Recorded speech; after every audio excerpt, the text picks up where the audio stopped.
दोस्तों, भारत और इजराइल की दोस्ती के चर्चे पूरी दुनिया में होते हैं। मोदी जी और नेतन्याहू की जोड़ी एक साथ जितनी ज्यादा मजबूत दिखाई देती है, उससे ज्यादा मजबूती दोनों देशों के रिश्ते में भी दिखाई देती है और दोनों देश एक दूसरे के साथ पूरी ताकत के साथ खड़े हैं।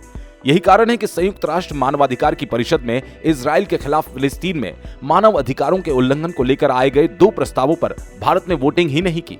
मतलब कूटनीतिक रास्ते से इजराइल ने इस प्रस्ताव के खिलाफ भारत से जो उम्मीद करी थी, वो भारत ने बखूबी पूरी की।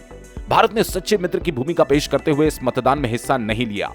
दरअसल संयुक्त राष्ट्र मानवाधिकार परिषद में 2 प्रस्ताव पारित किए गए, जिसमें एक था गाजा में इजराइल की सेना की कार्रवाई को रोके जाने, वहां की घेराबंदी को खत्म किए जाने और इजराइल के हथियारों की आपूर्ति रोके जाने से संबंधित प्रस्ताव पारित हो गया था।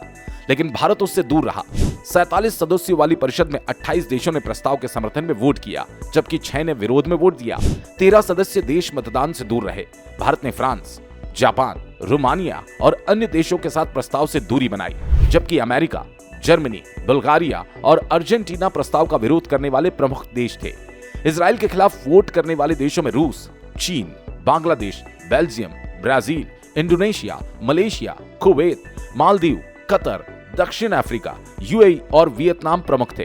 प्रस्ताव के विरोध में इजरायली राजदूत ने सत्र का बहिष्कार ही कर दिया। चलिए अब आपको बताते हैं कि इजराइल फिलिस्तीन विवाद पर भारत का क्या एक्शन रहा। दरअसल इजराइल और फिलिस्तीन के आपसी विवादों पर यूएन में भारत ने कहा था, दोनों देशों को शांति बनाए रखने के लिए एक दूसरे से बातचीत का रास्ता अपनाना चाहिए। साथ ही दोनों देशों को एक तरफा कार्रवाई से बचना भी चाहिए। भारत ने इजराइल और फिलिस्तीन से संबंधित बैठक में कहा था पहले ही कि हमारा मानना है कि मुद्दों का समाधान और शांति 2 पक्षों के बीच आपसी वार्ता से ही हो सकती है। यूएन में भारत ने इस पर चिंता जाहिर की थी कि स्वास्थ्य ढांचा ठीक ना हो पाने के कारण गाजा पट्टी की जनता पर अलग अलग प्रभाव पड़ रहे हैं। ऐसे में गाजा सहित फिलिस्तीन की जनता को तत्काल दूसरे सामान को उपलब्ध कराना चाहिए।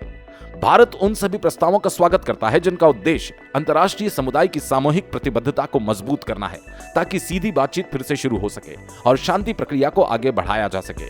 खैर, जिस तरह से भारत ने एक बार फिर से अपनी कूटनीतिक चाल चली, उसे देख रूस, अमेरिका, चीन के भी कान खड़े हो गए। देखना तो ये होगा कि आगे भारत किस तरह से इजराइल का साथ देता है।